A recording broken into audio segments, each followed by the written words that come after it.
no apoio, né, Kelly? Embora esteja nos dois lugares ao mesmo tempo, vamos só ver como é que ficou a parte. Entrando alunos também, estamos vendo aí. Oi, Vitória. Vitória Bernardini está aí. Então tá, estamos iniciando no Face. A transmissão. Vou só abrir aqui.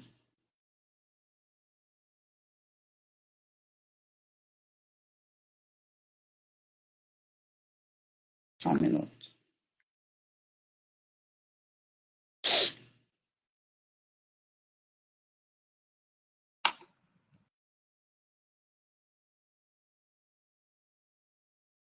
Então, vamos lá? Podemos começar? Podemos. Então, vamos lá. Então, só para fazer a abertura, nesse primeiro momento, mais uma edição do Conversas na Quarentena.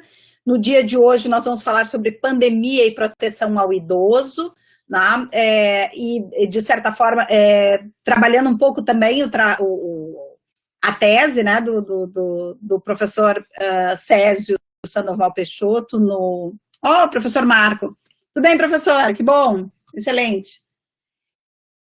Professor Fridolin, eu acho que o senhor só está como ouvinte, seria importante entrar com o microfone aberto, até para poder participar. O senhor me escuta, né? Nós é que não vamos lhe ouvir, senão. Talvez o senhor tenha que sair e entrar de novo, autorizando o microfone.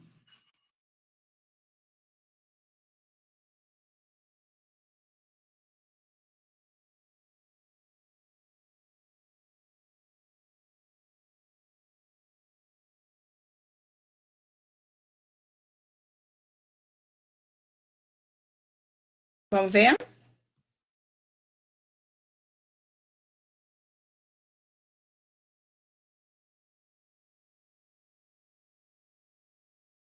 O senhor me ouve?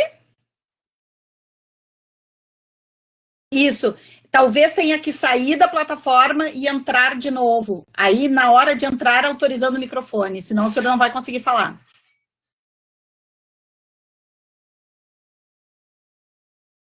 Nós não lhe ouvimos.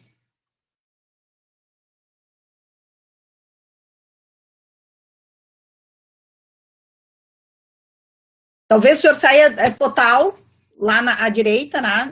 Isso. Acho que é isso, sim. Ok?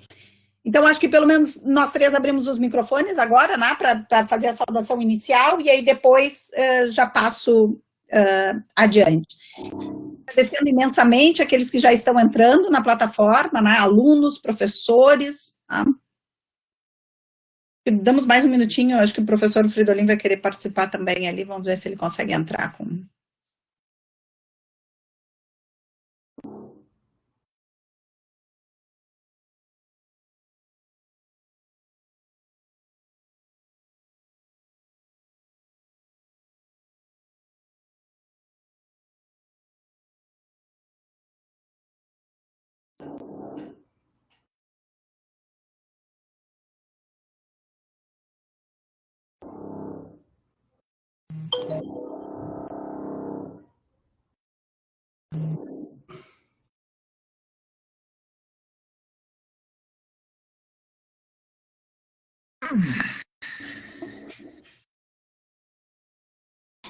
Começamos, então? Então, vamos lá. Então, mais uma vez, começando mais Conversas na Quarentena, dessa vez para falar um pouco sobre pandemia, né, e a proteção ao idoso, vamos dizer de forma ampla, né, nós temos todo o estatuto, isso é parte do trabalho, né, de doutoramento do professor Césio Sandoval Peixoto, orientado pelo professor Ricardo Antônio Camargo. Então, é com muito prazer que nós trazemos esse assunto, que é um assunto do momento, realmente, né, talvez um dos assuntos mais candentes desse momento que nós estamos vivendo, de pandemia, e de enfrentamento das questões do Covid-19. E vamos começar, né, professor Ricardo, o senhor vai fazer um apanhado mais amplo, e depois a problematização vai ficar com o professor Césio. Tá? Eu vou pedir a todos que, dentro do possível, mas acho que todos que entraram aqui conosco, na plataforma, tirando o professor Ricardo nesse primeiro momento, então, apaguem os seus microfones, tá? E na continuidade depois, abrimos para o debate, depois da fala do professor Sérgio, imagino que o professor Fridolin também venha participar, né, conosco, e ao mesmo tempo estamos com a transmissão no Facebook para todos que estejam acompanhando. Eventuais perguntas, se forem poucos realmente aqui se forem poucos os participantes direto na plataforma, nós conseguimos até fazer com participação direta, tá? Mas fica também aberto o canal de bate-papo para todos que quiserem participar, inclusive pelo Face, que está com acompanhamento da professora Kelly Bruch. Tá? Então, professor Ricardo, o microfone é seu. Obrigada. Muito obrigado, professora Maria Cláudia. É um prazer dividir aqui a mesa com a mesa virtual, né? Já estou tão acostumado a falar em mesas, né? Que agora falar em mesa virtual é uma catacrese perdoável, vamos dizer assim. Mas realmente é um prazer estar aqui com vocês, né?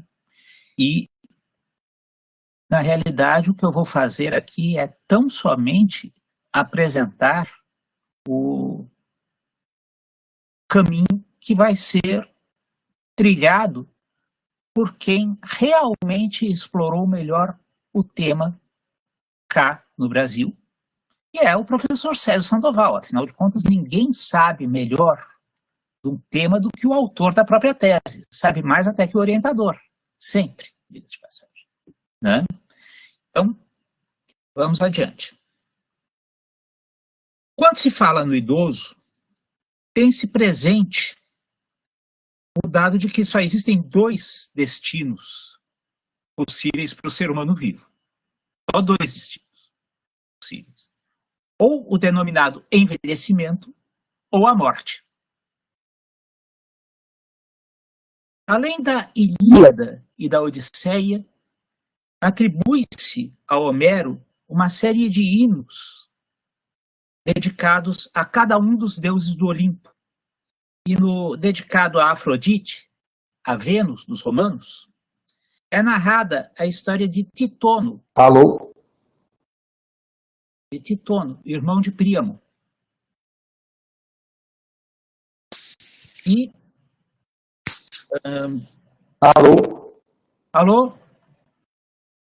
Pode entrar, professor Fridolin. Acho que é o professor Fridolin, né?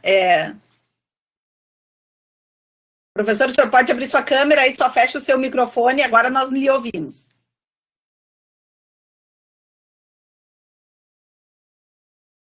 Muito bem. Pode seguir, professor Ricardo, tranquilo. Pois bem. Mas, como eu estava dizendo, no hino que é atribuído a Homero, dedicado a Afrodite, é narrada a história de Titono, o irmão do Príamo, o último rei de Troia, né? Príamo foi o último rei de Troia. A história de Titono e Eos, que era a deusa da aurora. Né? E a deusa em questão levou Titono aos confins da terra e solicitou a Zeus que a ele concedesse o dom da imortalidade, esquecendo, entretanto, de pedir que a sua juventude fosse eternizada. O príncipe troiano, após uma primeira fase de plena felicidade ao lado da deusa, foi sendo acometido pelo envelhecimento, com todas as limitações físicas que o acompanham, até que a sua imortal e eternamente jovem companheira veio a encerrá-lo num quarto luxuoso. Quer dizer, Titono envelhece, envelhece, envelhece e não morre.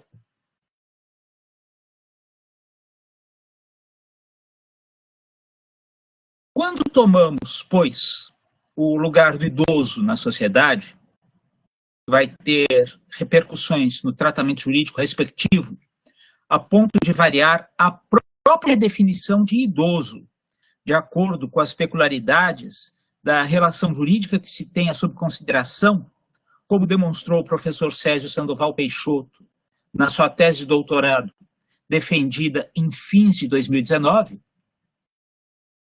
pensa-se em alguém cuja contribuição para a vida em sociedade pode ser tida como já dada, ou, conforme as habilidades que tenha desenvolvido, alguém que pode dar uma contribuição de natureza distinta daquela que exigiria um maior vigor físico, notadamente aquela contribuição que, segundo Camões, estaria lastreada no saber de experiências feito.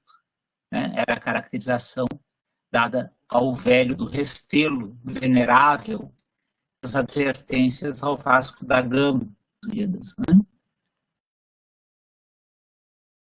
A decadência física, no sentido das habilidades exigentes de força e agilidade, o caso do lidador nonagenário, comemorando seu último aniversário em combate com os mouros, narrado pelo Alexandre Herculano, mesmo com os avanços da medicina, hoje seria uma raridade,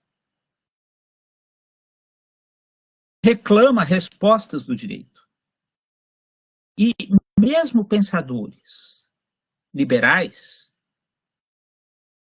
não defendem no contexto ocidental que se o deixe ao desamparo. A estrutura de um serviço público para o pagamento de benefícios de natureza previdenciária para o idoso e os seus dependentes, pensada na Alemanha recém-unificada por Bismarck, que, ao enfrentar uma necessidade real, solapou, em especial, a atuação dos socialistas, é adotada na maior parte dos países do Ocidente. Entretanto, as alegadas limitações financeiras da Previdência vêm cada vez mais fundamentando modificações no próprio conceito de idoso. Postergada a idade a partir da qual o indivíduo passa a não mais ser exigido que, pelo próprio braço, faça o seu viver, como diria o Fernando Brandt naquela belíssima canção, imortalizada pelo Milton Nascimento, e da qual já vi também uma gravação com a Elis Regina, Travessia. Recordemos que as reformas da Previdência foram, desde a emenda número 20, de 1998, realizando maiores restrições para que o indivíduo pudesse habilitar-se à percepção dos benefícios previdenciários. No contexto da pandemia, notou-se que o grupo de vulnerabilidade mais evidente são os idosos. Mesmo os adversários do recolhimento não têm dúvidas de que os idosos não devem ir às ruas. Contudo, os riscos a que sujeitos os idosos não são esconjurados pelo fato de permanecerem em casa. Recordemos, em primeiro lugar, que conforme a posição social, as probabilidades de serem eles contagiados serão maiores ou menores. Idosos que convivam com parentes ou outras pessoas que tenham necessariamente de estar expostas ao contágio, como guardas de trânsito ou técnicos em enfermagem, correm o risco, ainda que os parentes sejam assintomáticos, que não adoeçam. Eles correm esse risco, mesmo que os parentes não adoeçam ou sejam assintomáticos. Por outro lado, não se pode esquecer que existem residências em que sequer divisórias encontram, em especial nas favelas, sem contar com a realidade dos moradores de rua. O morador de rua não tem casa para ele ficar isolado. Essas questões o mercado não tem como resolver. Até porque elas não têm como ser traduzidas em termos de um encontro de oferta com a procura. Exigem, por menos que os seguidores da linha Paulo Guedes gostem, uma implementação de políticas públicas em que o Estado efetivamente atue em caráter positivo, sobretudo na preservação dos direitos postos pelo artigo 230 da Constituição Federal e pela Lei 10.741 de 2003, em especial no artigo 15, parágrafo 1º. É bom que se tenha presente isto. Eu não pretendi aqui realizar um estudo exaustivo, até porque não temos tempo para isso, das percussões da doença no status jurídico do idoso. E também não pretendo ofertar soluções, até porque crer que se tem a solução ao alcance da mão é uma atitude intelectualmente temerária. O levantamento dos problemas, para que a partir das respectivas características se possam identificar o remédio adequado. E remédio aqui em sentido tanto literal quanto metafórico. E os efeitos colaterais com que se está disposto a arcar, tal é a responsabilidade de quem fala em nome do lugar por excelência de produção do conhecimento, que é a universidade. Assim, professora Maria Cláudia, professor Césio, professor Fridolin, eu encerro a minha pequena contribuição, esperando que venha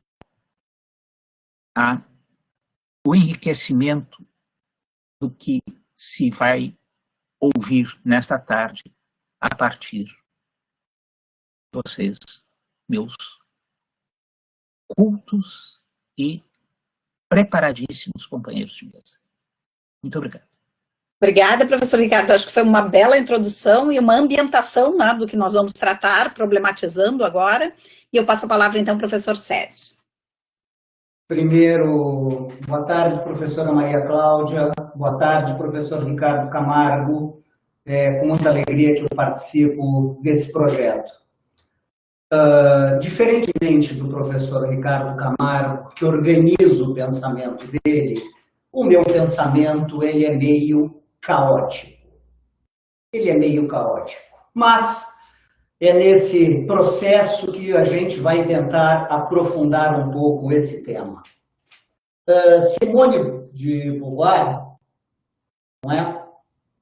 Trata que viver é envelhecer, nada mais. Viver é envelhecer. Portanto, os jovens que viverem e superarem os imponderáveis da vida, eles envelhecerão. E, portanto, este é o caminho inexorável de quem permanece vivo. Inicialmente, eu gostaria de dizer uma coisa. Nós nunca tivemos na história da humanidade um momento em que a humanidade está tão preparada para enfrentar uma situação como essa. Por mais que ela seja de uma gravidade imensa e absoluta, e por mais que existam negacionistas, pessoas que negam esta realidade, não é? Nós nunca tivemos um momento de tão forte. Temos medicina, temos pesquisas em remédios, temos hospitais, temos conhecimento e mais, temos todo um sistema de comunicação que possibilita que esse conhecimento seja transmitido tanto das autoridades públicas quanto para a população, como seja devolvido pela população para as autoridades públicas.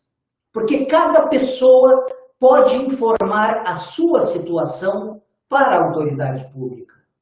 É uma questão de organizar esse imenso sistema de informações, porque é só com um sistema de informações desse é que se poderá ter políticas públicas adequadas. E as políticas públicas adequadas, elas se encontram, por um lado, do lado da medicina, do lado do atendimento às pessoas. Pelo outro lado, do lado da economia, de que forma o processo econômico pode ser retomado da forma mais segura possível a se preservar a saúde e a vida das pessoas. Essa é a equação que nós temos. Essa é a equação. Então, eu, de saída, diria, eu sou otimista, não há dúvida, apesar de estar na categoria dos idosos. Agora, os idosos, eles estão colocados como pessoas vulneráveis ou supervulneráveis ou hipervulneráveis, desde sua condição de saúde até sua situação eventualmente econômica. Nós temos outros grupos de grande vulnerabilidade quando se fala da pandemia. Todas as pessoas jovens que tenham comorbidades são vulneráveis. Os indígenas, provavelmente, são muito vulneráveis porque jamais tiveram contatos com vírus dessa categoria e, portanto, sobre eles o vírus seria extremamente letal. Se nós pegamos os dados que nós temos com as estatísticas, nós vamos ver que os idosos, o idoso é o grupo mais atingido pelo óbito, pelo falecimento.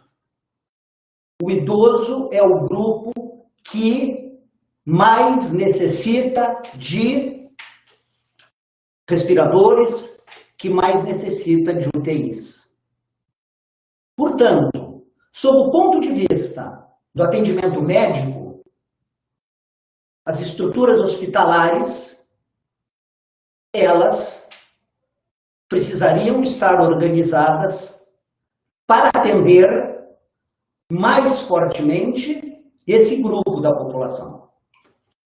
Não há dúvida que os outros grupos da população também estão sendo atingidos e também estão precisando de atendimentos em UTIs, de respiradores. Nós temos recebido as notícias de como está a organização de tudo isso, da falta de leitos de UTI, da falta de respiradores, tudo mais, não é? Mas temos que entender que esta é uma situação de pandemia. Uma situação de pandemia. Não se cria uma estrutura hospitalar para atender uma situação de pandemia. Esta é uma situação completamente fora da normalidade e, portanto, vai precisar, em muitos momentos, de soluções que terão de estar o mais possível dentro da normalidade, mas que poderá haver soluções também que estejam fora da mais absoluta normalidade. Qual é a pior tragédia que alguém pode ter neste momento sob o ponto de vista individual? Qual é a pior tragédia que pode acontecer na vida de uma pessoa? Esta pessoa, um filho, saber que transmitiu o vírus para o seu pai, para sua mãe, para seus avós, e eles vieram a falecer. Um pai transmitiu o vírus para um filho com comorbidade e este veio a falecer. Este é o tipo de tragédia na vida de uma pessoa que dificilmente ela supera. Portanto, nós temos que evitar esta tragédia no nível individual, sob o ponto de vista individual. Temos que tentar evitar. E evitar esta tragédia, sob o ponto de vista individual, significa o quê? Significa tomar as medidas adequadas de proteção ao contágio. E esta proteção ao contágio se dá pelo distanciamento social, se dá pelo afastamento social, se dá pela utilização de equipamentos, mesmo os mais rudimentares. Uma máscara é um equipamento extremamente rudimentar. mas que usada reduz significativamente o contágio entre pessoas. Reduz tanto no ambiente social, quanto no ambiente familiar e domiciliar.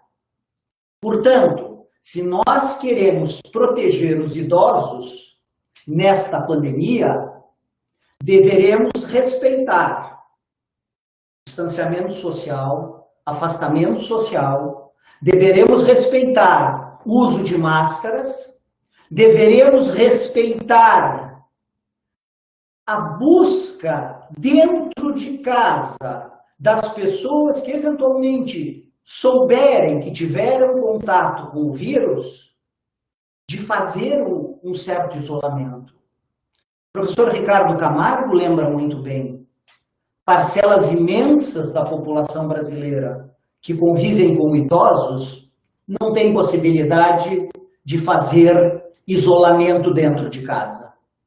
Não tem essa possibilidade, dificilmente. Portanto, aí é dentro do isolamento social e com a redução do contágio pessoal que o contágio dentro de casa vai ser reduzido e, portanto, que os idosos estarão mais protegidos. Os idosos estarão mais protegidos.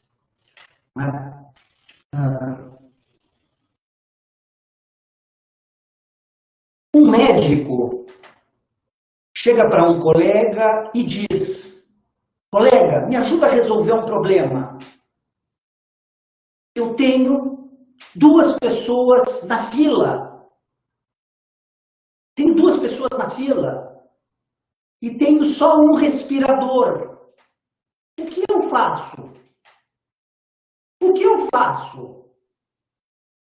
Um é idoso e um é jovem. Um é idoso e um é jovem. Quem eu escolho para botar no respirador? Que situação difícil. E se essa situação se é agravada e o médico diz assim, um é o meu pai e outro é o meu filho. Quem eu escolho? É claro que o colega vai dizer, se afaste, vá fora, que é outro que tem que escolher, não é você.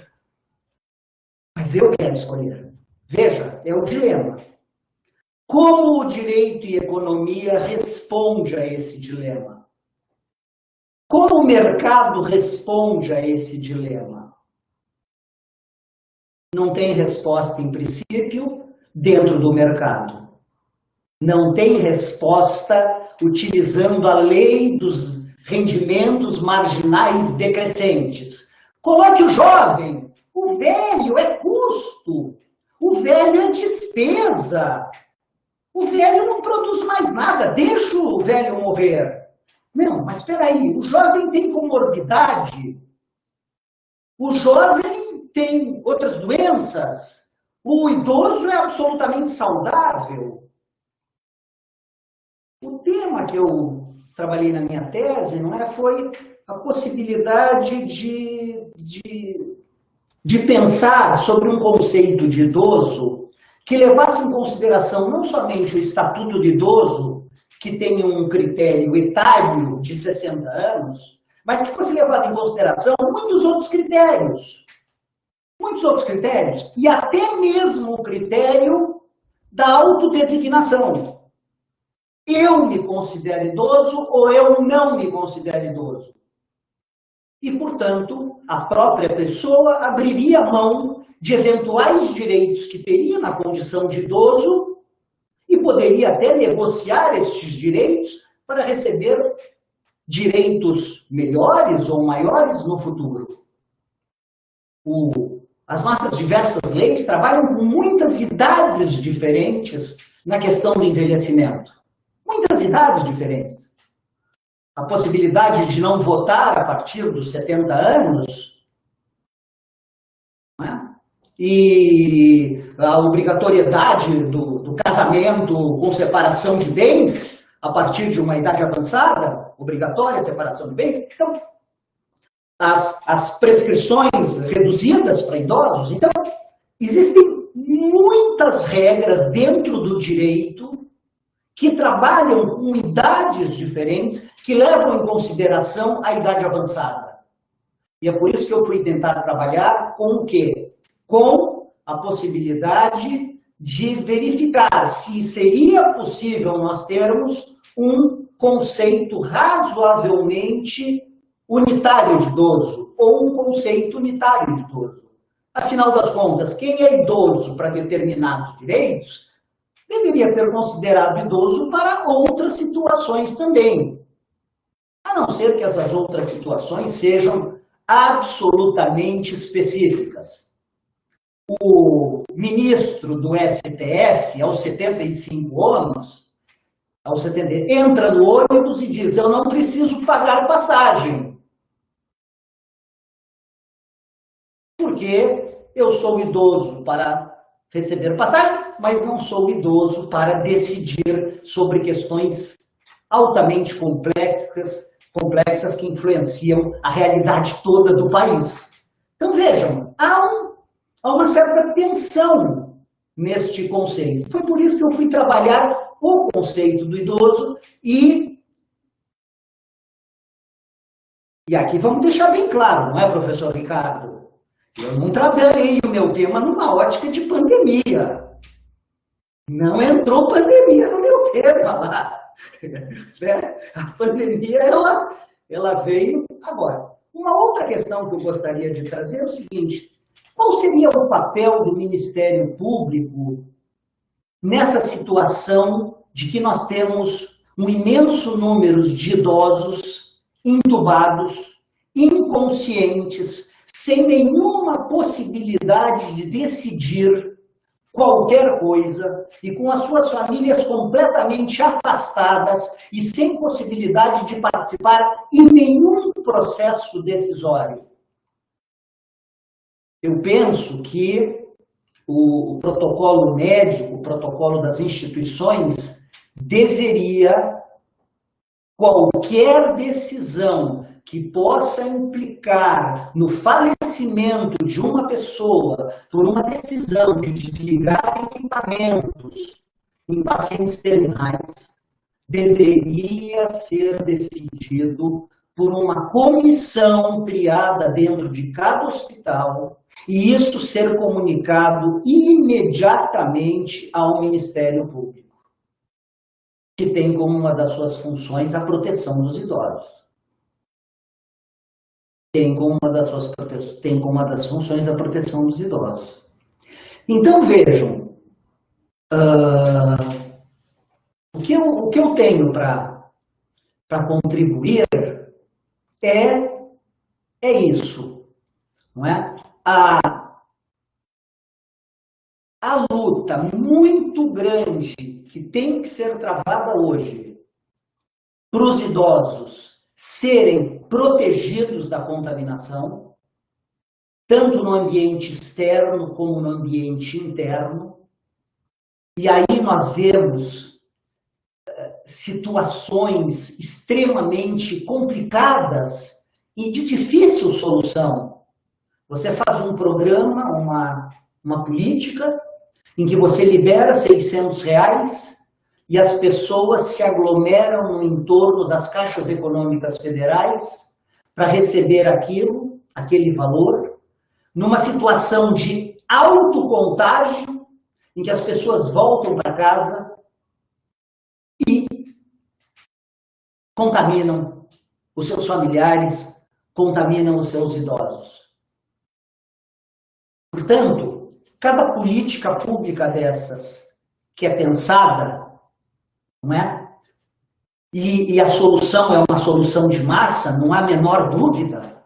E aqui o Estado tem que fazer essa prestação pecuniária e econômica, tem que fazer, não tem como não fazer, tem que fazer, por um lado, mas pelo outro lado, tem que criar os mecanismos adequados para que o recebimento deste auxílio não implique numa aglomeração que vai ser uma fonte de transmissão imensa da doença.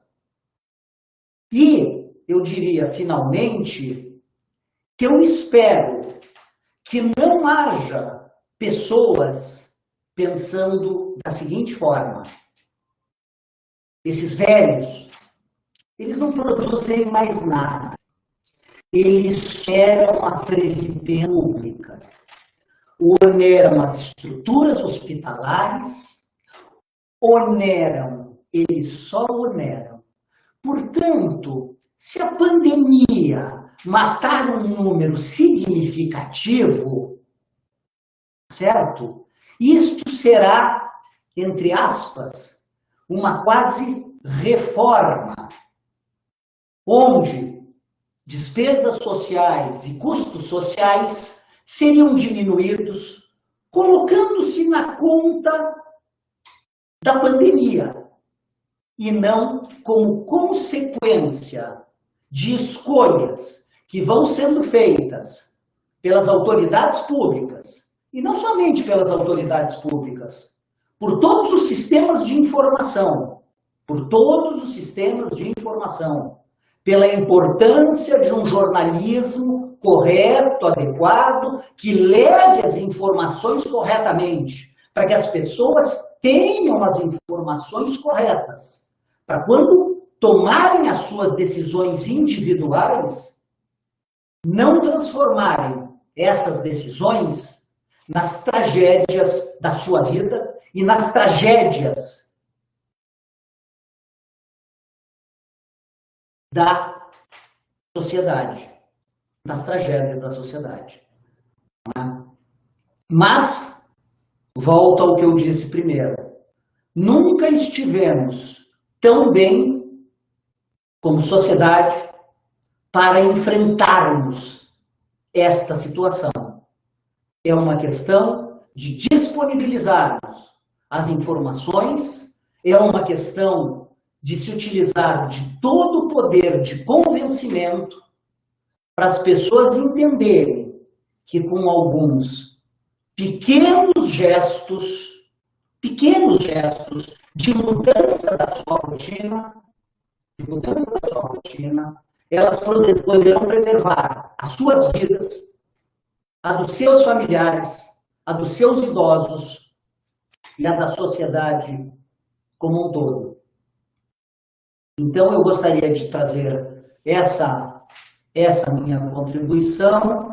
Já foram meus 12 ou 14 minutos, não é? Agradeço à professora Maria Cláudia, não é? Agradeço ao professor Ricardo Camargo e agradeço aos colegas professores e alunos e outros espectadores que estejam ouvindo. E peço desculpa pelo meu nervosismo, mas é da natureza humana. Muito obrigado a todos vocês. Obrigada, professor Césio. Em parte, esse nervosismo também faz parte dessa comunicação mais ampla, né? São novas plataformas com as quais nós temos que acompanhar, começar a modificar as nossas formas de... Mas a senhora tem experiência da televisão. Ah, mas já faz muito tempo, a gente nem mais, né? Aqui o programa do TV Justiça com brilho. É verdade. Na época do TV Justiça ainda, do nome exato do programa. E você tem jornalismo também. Pois é. A pessoa se preparou para momentos como esse. Mas é um nervosismo que não transparece, obviamente, né? Então é só para fazer a brincadeira, obviamente, porque tem uma série de problematizações que foram trazidas, né? E que são importantes justamente nesse momento.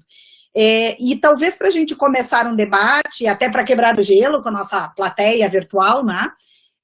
Uma das questões que, de certa forma, e aqui foram trazidas várias questões que tocam nesse problema, que é justamente eventuais questões de normatização que nós já temos, não só no nosso preparo para enfrentamento do ponto de vista de políticas públicas, de conhecimento de situações, né, de conhecimento mais amplo, de partilhamento de informações que nós temos nos tempos atuais, que sem dúvida nenhuma há 100 anos, né, ou numa época de gripe espanhola nós não teríamos, com essa agilidade de comunicação, com essa agilidade de compartilhamento de experiências, né, porque nós estamos atravessando alguns meses, situações em que nós estamos tendo que compartilhar experiências globalmente, né? Então, de certa forma, esse momento atual nos é muito propício para o enfrentamento de questões tão graves como desta, especificamente as questões que são trazidas por esta pandemia.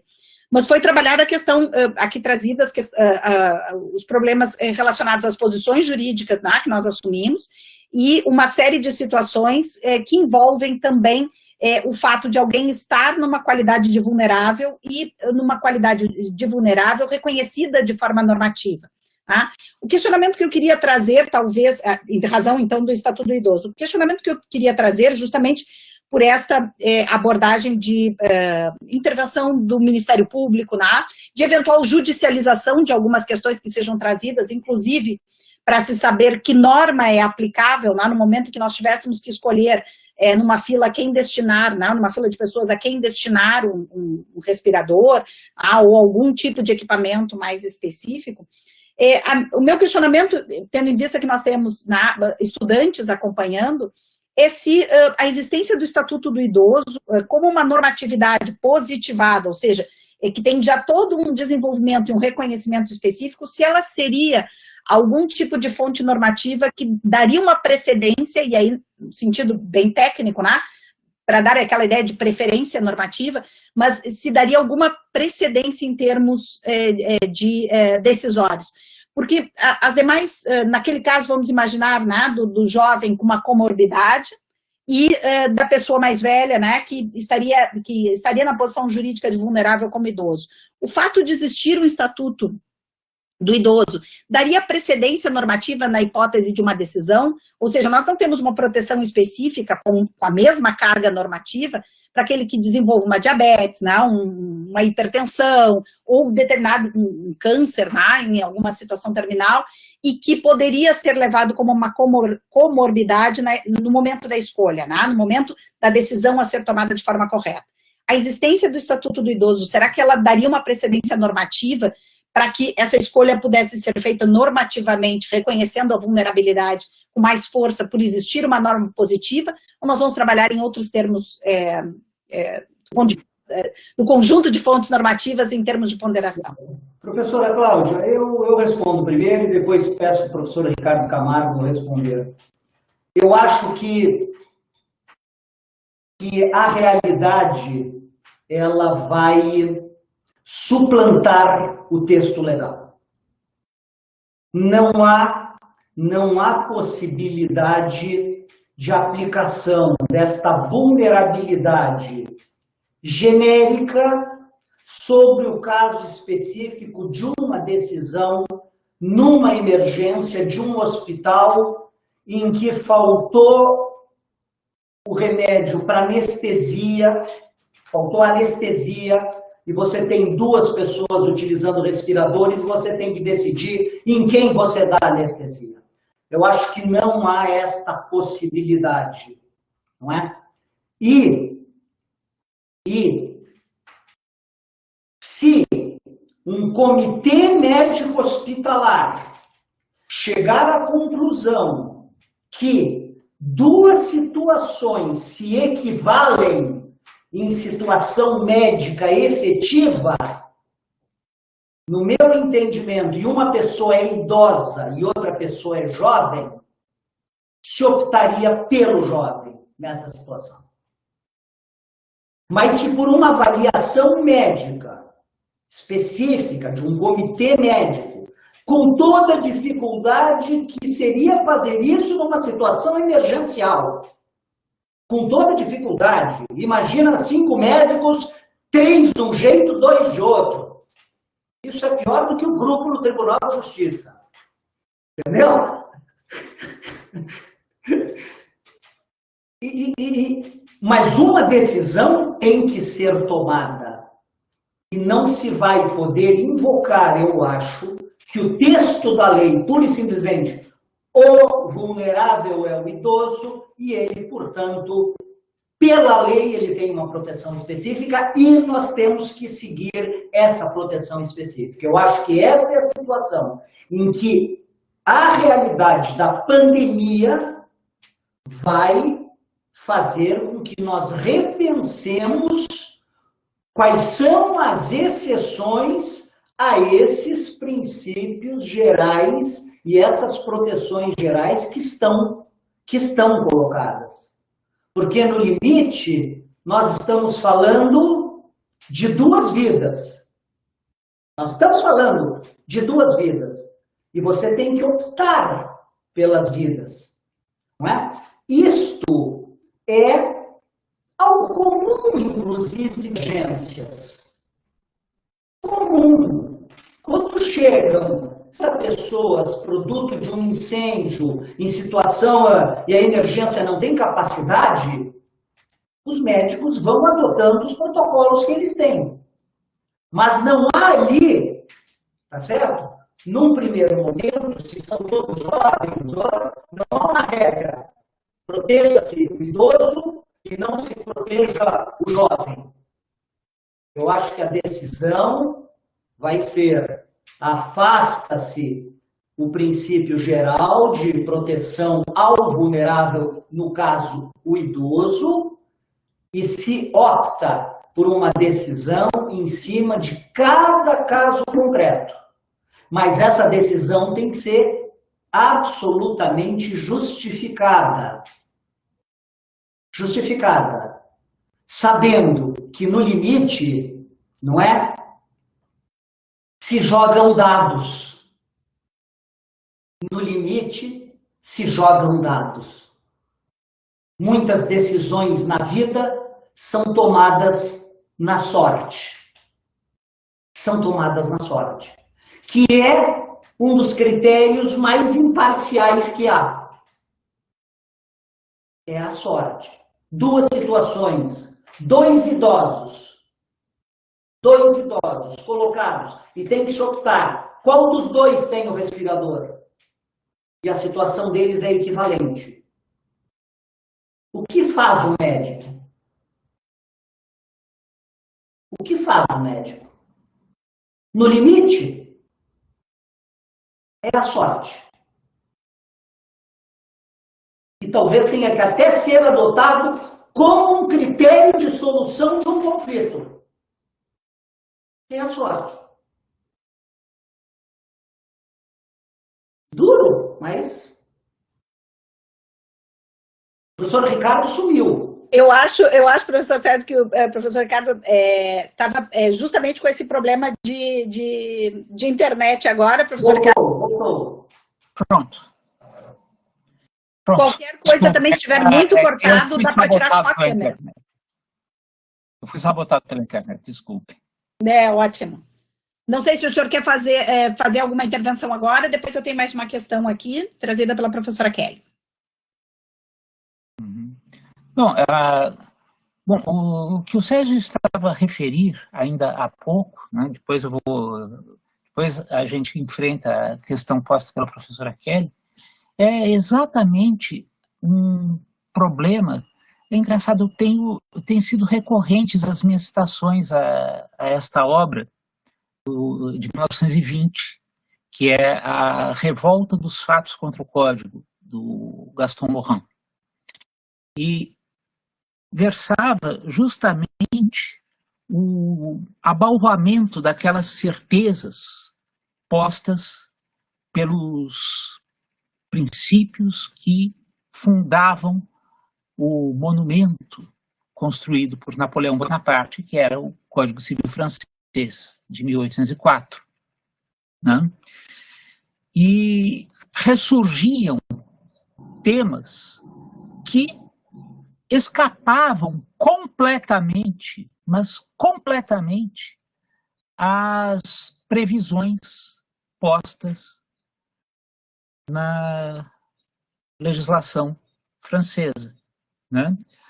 E, curiosamente, foi também durante os anos 20 que, mesmo depois já do Código Civil brasileiro, houve o ressurgimento de algumas noções que pareciam sepultadas. Por exemplo, em 1923, o Jair Lins publica na revista Forense o primeiro estudo substancioso no Brasil acerca da teoria da imprevisão, né? 9 anos depois vem o fantástico trabalho do Arnoldo Medeiros da Fonseca, né? Que é o caso fortuito e imprevisão no direito brasileiro, né? Cuja última edição, se não me engano, é de 58. E contribuição de Santiago Dantas também sobre o tema, enfim. Mas por que eu estou falando de tudo isto? Justamente porque num contexto, vamos dizer assim, de normalidade, a preferência é dada ao idoso. Né? No contexto de normalidade, a preferência é dada ao idoso. Agora, nós não estamos atualmente num contexto de normalidade, estamos num contexto de excepcionalidade. E aí vai entrar aquele famoso imponderável, né? Que vai obrigar aquele que tem o doloroso encargo, e é doloroso mesmo, da decisão, pesar a quem atender primeiro. O Césio trouxe exatamente o problema do dilema que se vai estabelecer. E aí, dar um balizamento que tenha um caráter universal se torna praticamente impossível. Por que se torna impossível?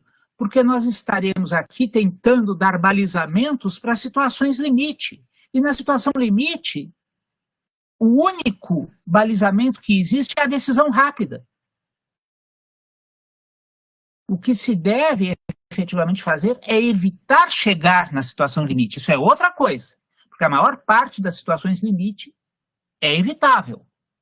Mas uma vez que se chegue nela, se eu sou atacado por uma fera na floresta, o exemplo que eu estou trazendo aqui é do Atahualpa Fernandes, se eu sou atacado por uma fera na floresta, eu não vou dizer, não, eu prefiro subir numa mangueira e não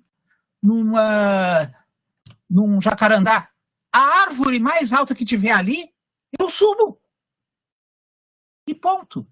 Então, na realidade, tentar trazer aqui um balizamento, esse é o melhor, aquele é o melhor. Olhem, na realidade, eu acho que a responsabilidade mesmo só vai emergir se a decisão for manifestamente inadequada. Se houvesse outra decisão que pudesse ser tomada que não aquela. Mas agora, do contrário, numa situação, volto a dizer, situação limite, a decisão, a hesitação é o pecado maior que pode cometer o decisor. É o que eu penso. De certa forma, professor Ricardo, o senhor já partiu para a resposta, né, da pergunta feita pela professora Kelly, mas aí eu estendo e também ao professor Marco Fridolin, que se junta agora, né, para comentar o tema, que a professora Kelly trouxe a questão, então, de quais seriam, né, esses critérios ou esses pressupostos que pudessem embasar uma decisão de forma correta, né? E quais as consequências dessa escolha, se poderia haver algum tipo de responsabilização. Alguns doutrinadores, principalmente na área de responsabilidade civil, já têm tentado normatizar, inclusive, situações de não penalização, né, mas no campo da responsabilização civil, para aqueles casos em que não houvesse uma falta grave por parte de médicos ou profissionais da saúde, né, ou pelo menos alguma situação de quase num dolo eventual, digamos assim, mas de uma culpa grave para aqueles casos em que justamente tivesse um atendimento precário por uma situação de desespero, né, ou de urgência na tomada de uma decisão. Professor Marco, também não sei se quer complementar um pouco as questões trazidas pela professora Kelly, que são justamente os critérios, ou quais seriam essas situações de embasamento para uma decisão a ser tomada de forma correta. Obrigada por se juntar a nós.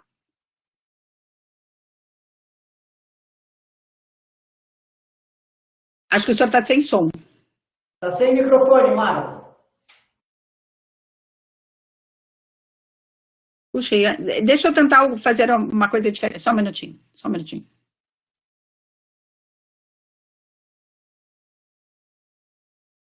Não funcionou?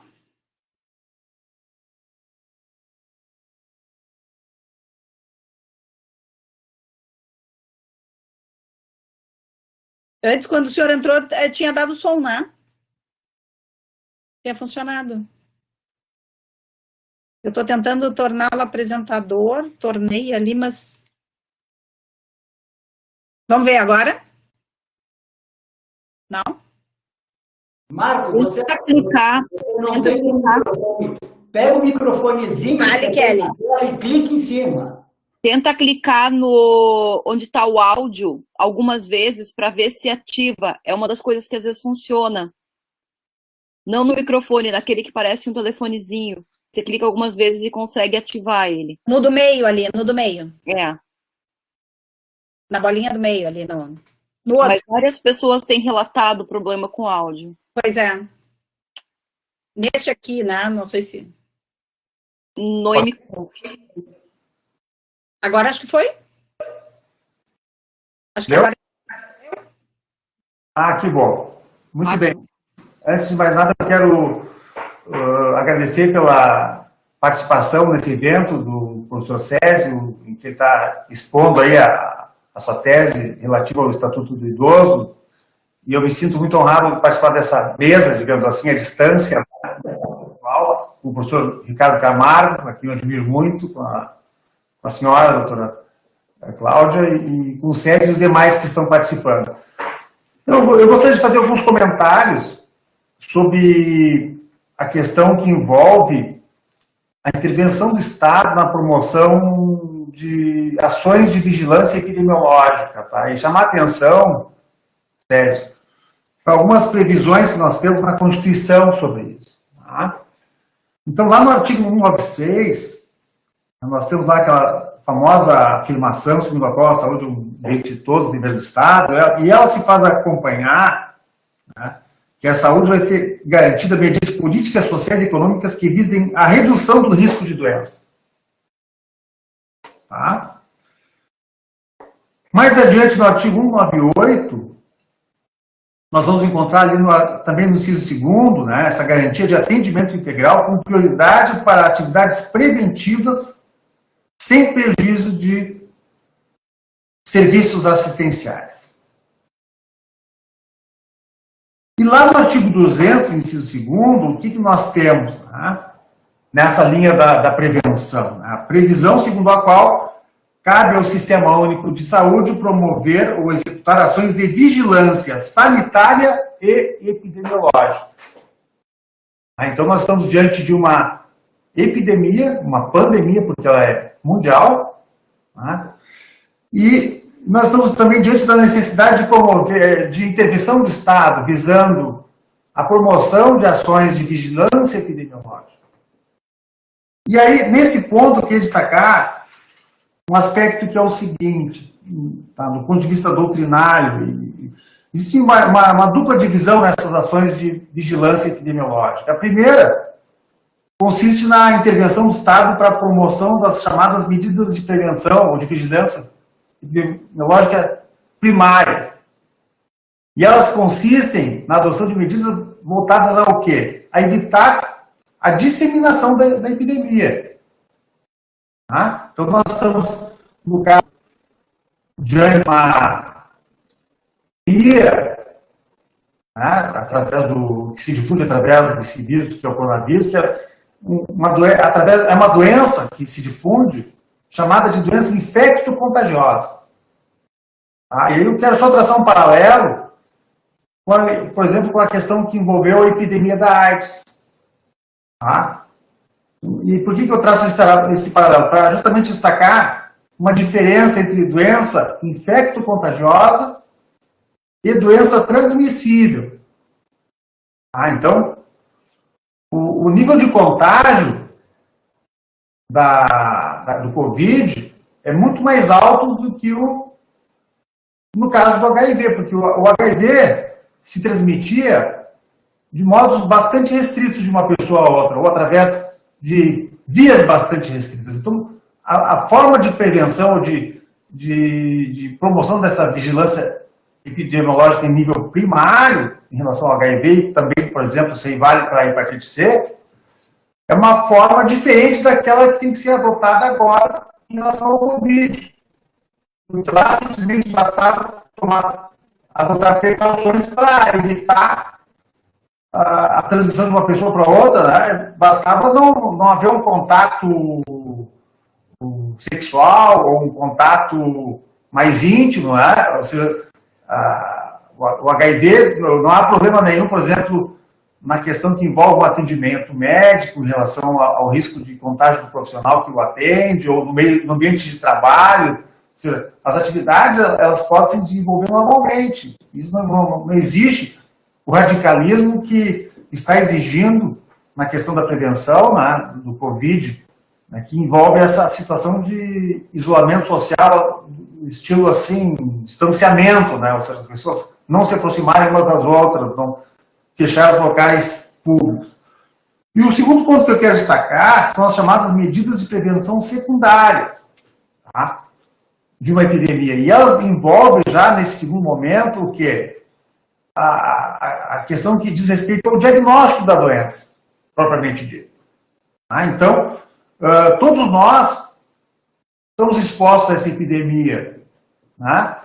E a primeira pergunta que eu me faço, e que eu acho que todos nós devemos estar nos fazendo nesse momento, é a seguinte: muito bem, surgem alguns sintomas, de que modo eu faço esse exame? Ele é acessível ao porto-alegrense nos dias atuais? Tá? Então, eu não tenho dados estatísticos, mas na experiência que eu tive das pessoas próximas que tentaram obter um diagnóstico junto ao SUS, né, pelo que eu estou verificando, esse teste não está disponível. Então, se de repente, de um momento para o outro, algum de nós tiver algum problema e fizer um contato com assistência médica, tá, nós não vamos receber visita da assistência de saúde nas nossas casas para fazer o exame. E eu faço esse paralelo e comparando, porque nós temos 2 alunos nossos que estão lá em Perugia hoje, na Itália. Tá? E um dos alunos que lá estava apresentou sintomas e recebeu atendimento em casa para fazer essa verificação e fizeram o teste. Felizmente deu negativo. Eu acho que hoje, professor César, eu questiono. Nós temos informação, temos estrutura médica e tudo mais, mas eu questiono a eficiência do nosso serviço médico do Sistema Único de Saúde. Saber se nós temos essa assistência para verificar se nós temos, caso haja sintomas, condições de fazer o teste. Não sei se alguém que está participando do evento teve essa experiência pessoal para poder, de repente, compartilhar conosco essa sua experiência. Tá? Professor Marco, posso fazer um pequeno à parte? Claro. A questão é a seguinte: o processo de globalização, dentro da redução mundial de custos, jogou para a Índia fabricar praticamente a totalidade dos insumos para a produção de medicamentos. E jogou para a China a totalidade da produção de respiradores, de máscaras. Por quê? Porque os países não avaliaram corretamente que tinham que manter estruturas internas de produção de determinados itens, como certos medicamentos, como insumos e tudo mais. Se preocupou com uma questão de custo. Foi o exemplo que deram. Se eu posso produzir por 50 centavos na Índia uma aspirina, por que eu vou produzir por R$1 no Brasil? O problema é que agora nós precisamos da aspirina e a Índia não vende. Ou a Índia compra R$5 pela aspirina. Eles têm R$5. E vêm os americanos e dizem assim: olha aqui, ó. Todas as empresas americanas que trabalharem mundialmente têm o dever de vender os equipamentos para os Estados Unidos. O que acontece? Respiradores brasileiros comprados na China param em Miami e vão para os Estados Unidos.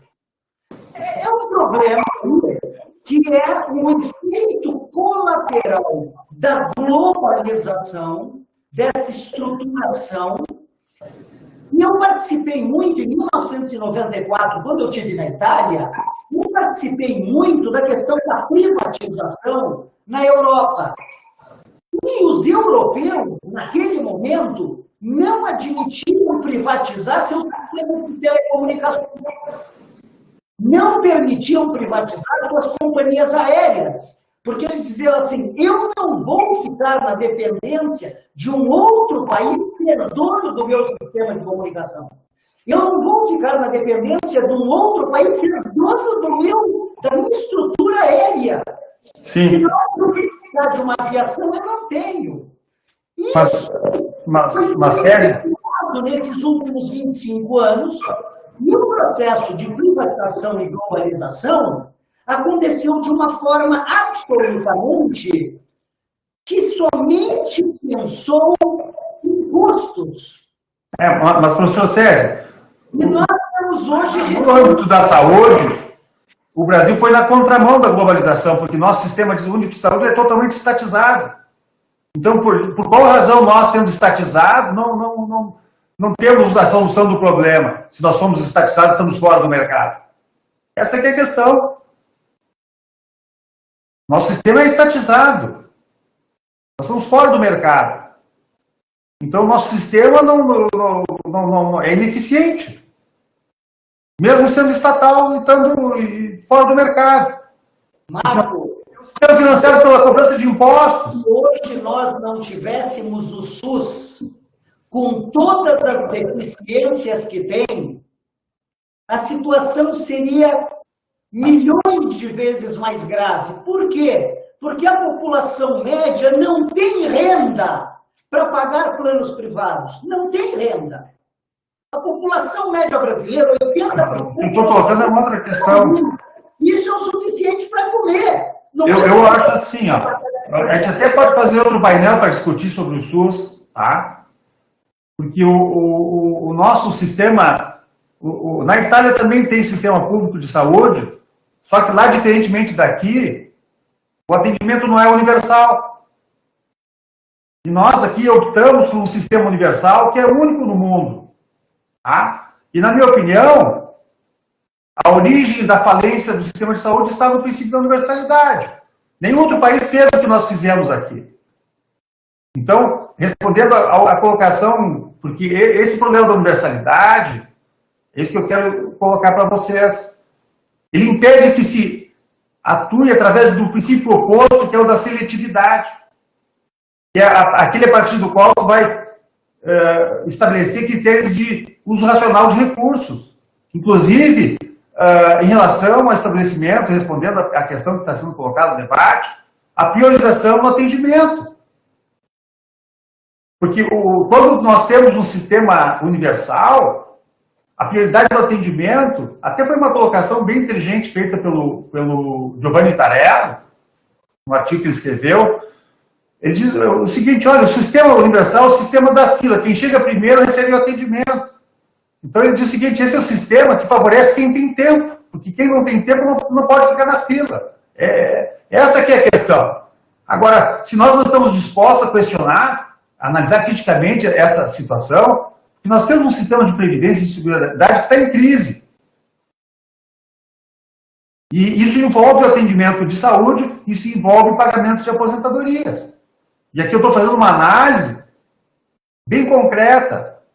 O fato é que o nosso SUS, estando fora do mercado, não oferece um atendimento de diagnóstico sequer a domicílio para quem dele necessitar no momento. Isso na cidade de Porto Alegre.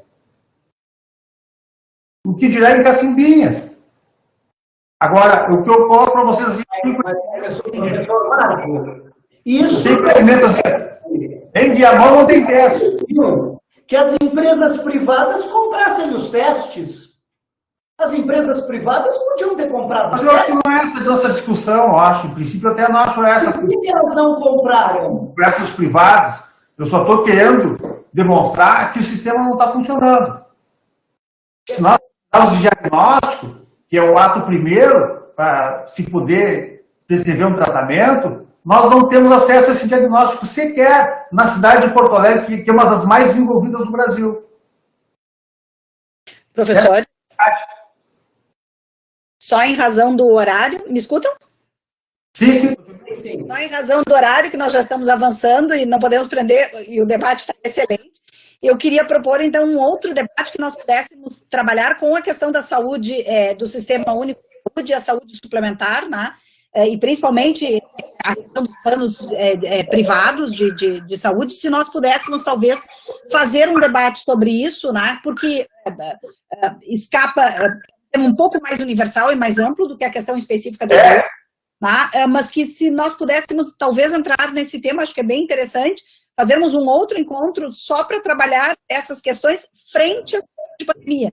Me parece que agora o professor Marco trouxe uma série de questões que são extremamente relevantes, né? E que transbordam um pouco ao tema específico do idoso, embora esteja condicionando também o tema numa tudo certa... está relacionado, mas foge um pouquinho. Exato. Quem sabe, então, em razão do adiantado da hora, nós já fechamos a nossa hora de conversas, digamos assim, né? Mas foi bem interessante trazer esse debate complementar para que nós possamos propor um novo tema, né? Nos reunimos ali no nosso grupo de professores, né?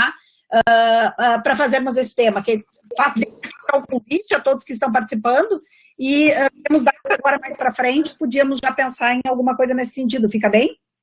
Fica ótimo, fica ótimo. Tem só uma observação no Face da professora Cristina Cerezer Pezella, se uma pessoa que faz parte, só para nós entrarmos aí, fazemos uma participação final de cada um, uma pergunta muito relevante, se uma pessoa que faz parte de um grupo está contaminada, está contaminada, onde deverá se dirigir para realizar os exames médicos dos demais participantes desse grupo? Quem vai arcar com... Eu até posso responder para a professora Cristina. Se não podemos rastrear a movimentação da contaminação, será difícil combater. Se com o SUS é difícil, imaginem se... A professora Cristina, claro, retoma, né, a todas as questões. Acho que, então, assim, se pudessem ser muito breve, 1 ou 2 minutos cada um, só para o encerramento e entrando um pouquinho no tema. Eu até gostaria de responder essa pergunta da professora Cerezer Pezella. Tá? O que ocorre na questão da prevenção secundária?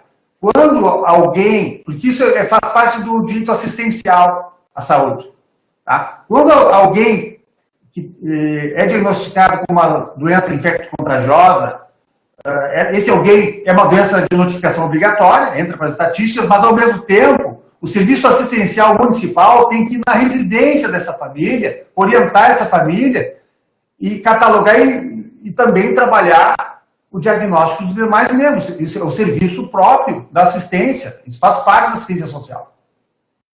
É basicamente isso. Mas, no caso da hepatite C, que é um caso que eu tive uma experiência bem interessante, isso nunca aconteceu. Ou seja, as pessoas que tinham diagnóstico de hepatite C, elas eram casos de notificação obrigatória, mas nunca aconteceu de comparecer na casa dessas pessoas, e eu conheci muitas, eram meus clientes, tá? Algum tipo de serviço assistencial para orientar essas pessoas nas famílias. Nunca vi isso acontecer na prática. Obrigada, professor Marco, professor Sérgio, professor Ricardo. Uma pequena observação. Até pouquíssimo tempo, sequer havia testes para essa doença. Os testes devem ter sido criados há 3 vezes. Segundo, tem uma infinidade de empresas tentando fazer testes e não se sabe qual é a qualidade desses testes. Qual é a qualidade? Você faz um teste, se em 80% ele der falso positivo ou falso negativo, o teste é pior do que não ter teste, porque ele gera confusão. Então, até muito tempo, sequer tinha testes. A indústria mundial veio se esforçando para desenvolver, inclusive porque isso será uma fonte de renda muito forte para quem desenvolver teste satisfatório e quem desenvolver a vacina. Então, o fato de não ter testes, de certa forma, é compreensível. Eu tomei um susto, por exemplo, quando eu vi um anúncio há uns 10 dias que as farmácias em Porto Alegre, as farmácias foram autorizadas a fazer testes. Ué, Mas se a rede pública não tem teste, se ninguém tem teste, só estão testando quem está doente grave e um pouco de testes para os profissionais, como é que as farmácias vão ter testes para fazer? Eu fiquei pensando, mas isso é de uma loucura completa. É insano isso. Até porque, se houver testes, isso tem que ser direcionado para fazer estudos estatísticos na maioria da população, como está fazendo a Universidade Federal de Pelotas nesse projeto que está fazendo. E o resultado desse projeto inicial da Universidade Federal de Pelotas é que 2% da população tem anticorpos do Rio Grande do Sul. Se 2% da população tem anticorpos, significa que 98% não entrou em contato com o vírus ou está naquela janela em que o vírus está se desenvolvendo para gerar doença ou para gerar os anticorpos. Então, isso tudo, eu compreendo a reclamação do professor Marco que o SUS não tem teste. Não é que o SUS não tem teste. O mundo não tem teste. Nenhum país tem teste. A Coreia do Sul, que testou muito, testou uma parcela da população, não testou todo mundo.